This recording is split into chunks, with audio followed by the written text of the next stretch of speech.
Sejam muito bem-vindos a mais um Mergulho Profundo. E hoje a gente vai mergulhar, olha só, no Brasil do século XIX, com nada mais, nada menos que Dom Casmurro, obra-prima do Machado de Assis. É isso aí.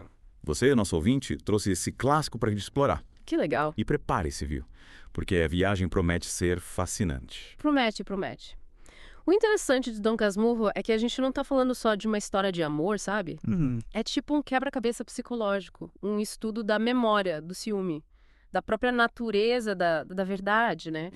E tudo isso contado pelos olhos do nosso narrador, digamos, um tanto suspeito, o Bentinho. Ah, esse Bentinho.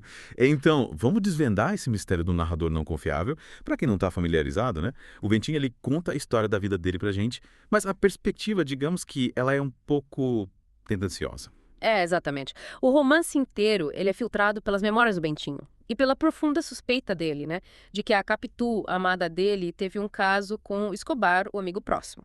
Mas, sabe, o Machado de Assis, com toda a genialidade dele, ele nunca confirma nem nega explicitamente a infidelidade da Capitu. É mesmo. A decisão final fica com a gente, com o leitor. É como se ele convidasse a gente a participar do drama, né? Couto. Tipo, vem cá, de festa. A gente que tem que desvendar a verdade por trás das palavras do Bentinho. E nesse jogo de ambiguidade, os olhos de Capitu, como o Bentinho vive descrevendo, eles têm um papel crucial, né? Com certeza. Ele fica, tipo, escrutinando cada olhar dela, cada, sei lá, lampejo de emoção, buscando, com evidência da suposta traição. E essa descrição constante, né? Oblíquos e dissimulados. Yeah. Chega a ser comparada com a de uma cigana. Ixi. Isso leva a gente a questionar, será que o Bentinho está projetando as próprias inseguranças? Na Capitu. Enxergando o que ele quer ver, é influenciado pelo contexto social da época. Faz sentido, é verdade, né? Machado de Assis nos transporta para esse Brasil do século XIX, com todos os costumes, convenções sociais, onde a reputação de uma mulher era algo extremamente frágil.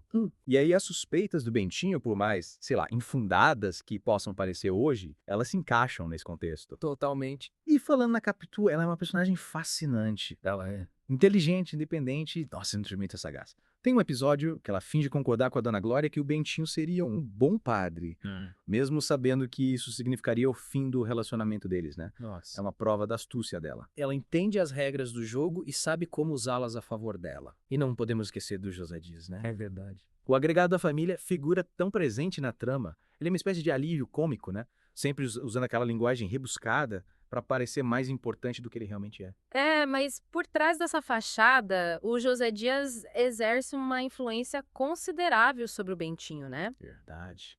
Alimentando o desejo dele de estudar na Europa. Você lembra daquela cena hilária que ele dança eufórico ao pensar que poderia acompanhar o Bentinho nessa aventura? Impossível esquecer.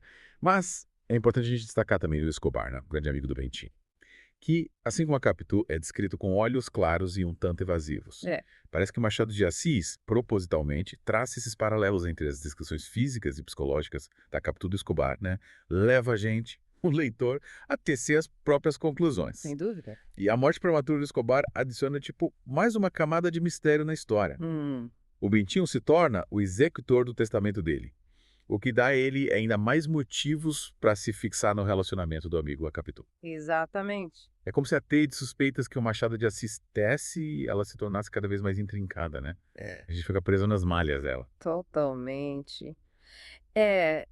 Sabe, esses paralelos, essa aura de mistério, tudo isso nos remete a outra grande obra, né? Otelo, do Shakespeare. Nossa, verdade. As duas histórias exploram o poder devastador do ciúme, né?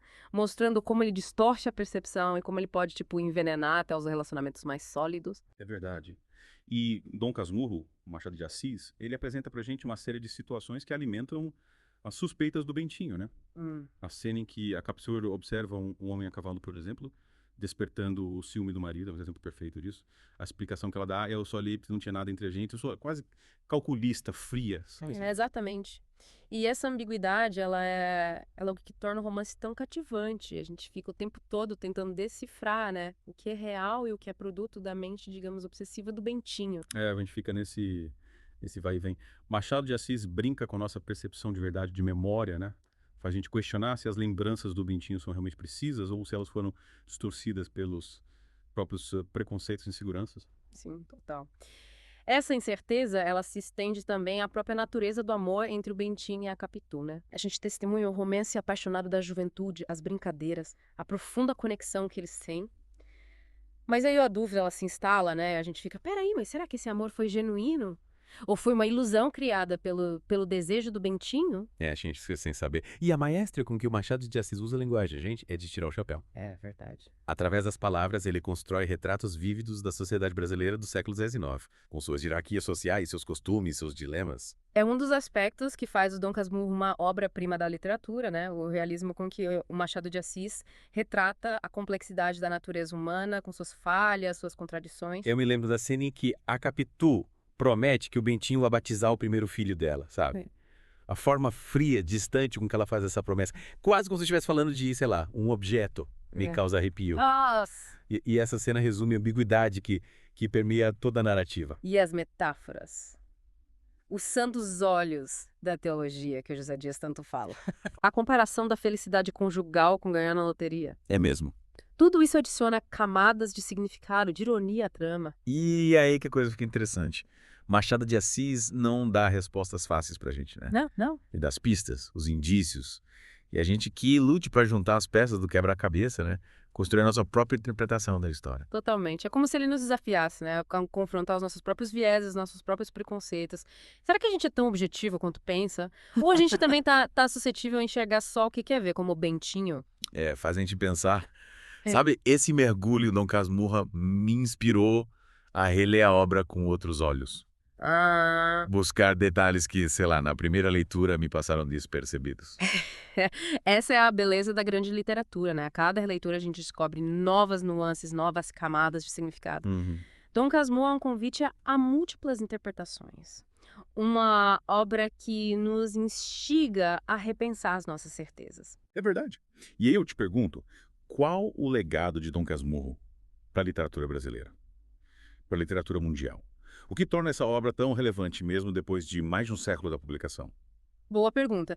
O Machado de Assis, ele é considerado um dos precursores do realismo psicológico, né? Ele meio que abriu o caminho para autores como a Virginia Woolf, o James Joyce, que também exploraram a complexidade da consciência humana e essa subjetividade da realidade.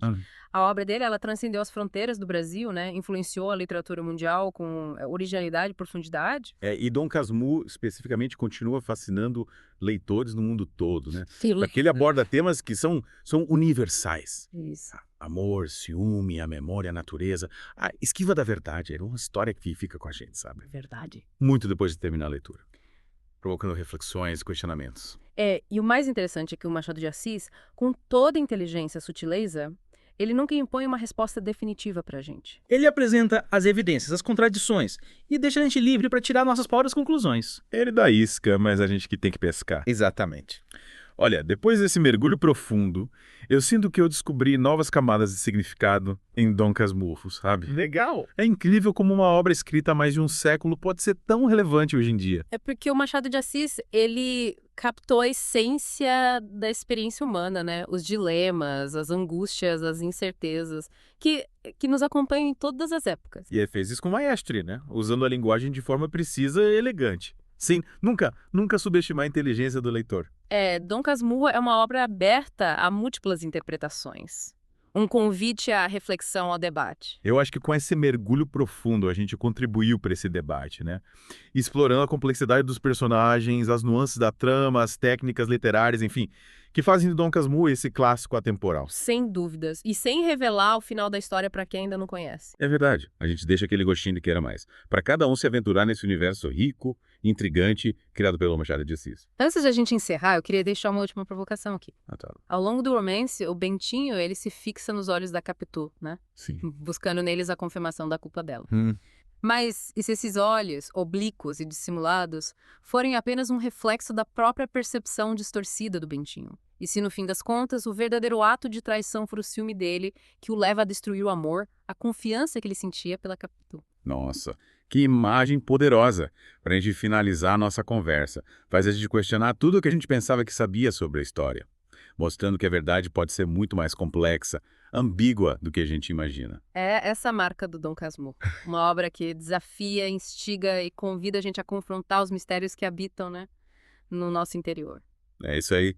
Agradecemos a sua companhia nesse mergulho profundo no universo de Machado de Assis. Esperamos que você tenha apreciado a jornada tanto quanto a gente. E até a próxima. Continue explorando, continue questionando e continue mergulhando fundo no mundo fascinante da literatura. Via adiante, tá